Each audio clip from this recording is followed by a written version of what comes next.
Welcome back. चीचा वतनी से इंतहाई अफसोसनाक खबर शामिल करेंगे, जहां नवाही गांव में बाप बेटे की अचानक मौत से खुशियों भरे घर में सफ़े मातम बिछ गई। बेटा ट्रैफिक हादसे में जाँ बहक हुआ। बेटे की मौत की खबर सुनकर बाप भी चल बसा।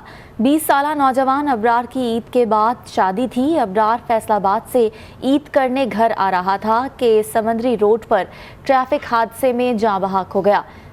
अपडेट करें आपको कि चीचा वतनी से इंतहाई अफसोसनाक खबर शामिल कर रहे हैं। बेटा ट्रैफिक हादसे में जाँ बहक हुआ। बेटे की मौत की खबर सुनकर बाप भी चल बसा। 20 साला नौजवान अबरार की ईद के बाद शादी थी।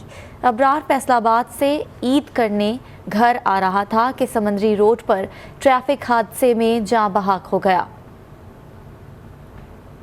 बेटा ट्रैफिक हादसे में जाँ बहक हुआ।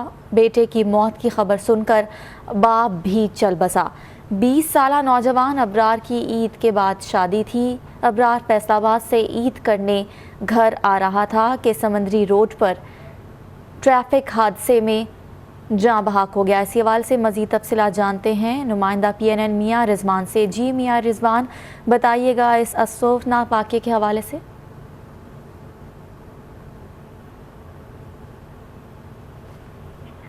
जी बिल्कुल, चीचा वतनी रोड एक्सीडेंट में बेटे की मौत की खबर सुनकर जो है वो बाप भी चल बसा है। ये जो है अफसोसनाक खबर है। कस्सोवाल के नवाही गांव एक 14 का रहायशी राना इब्रार नारू फैसलाबाद में अल्मोनियम का काम करता था और आज ईद की छुट्टियां करने जो है वो घर आ रहा था और समुद्री रोड अड्डा फ्लोर के करीब नजदीक रोड एक्सीडेंट में जाँ बहक हो गया। नौजवान बस में सवार था। बस ड्राइवर को नींद आ गई, जिसके बायस ये जो है वो हादसा पेश आया है। और मौत की खबर सुन के जो है वो बाप भी 70 साला बाप है राना अब्दुस्तार, जो सदमे से मौका पर ही चल बसा। बाप बेटे की अचानक मौत की खबर सुनकर जो है घर में सफ़े मातम बिछ गई और गांव में 100 का समाज जो है वो फैल गया है। 20 साला नौजवान अबरार की 8 दिन कबल मंगनी हुई थी और ईद के बाद उसकी शादी थी। सही, बहुत शुक्रिया रिजवान, आपने अपडेट किया।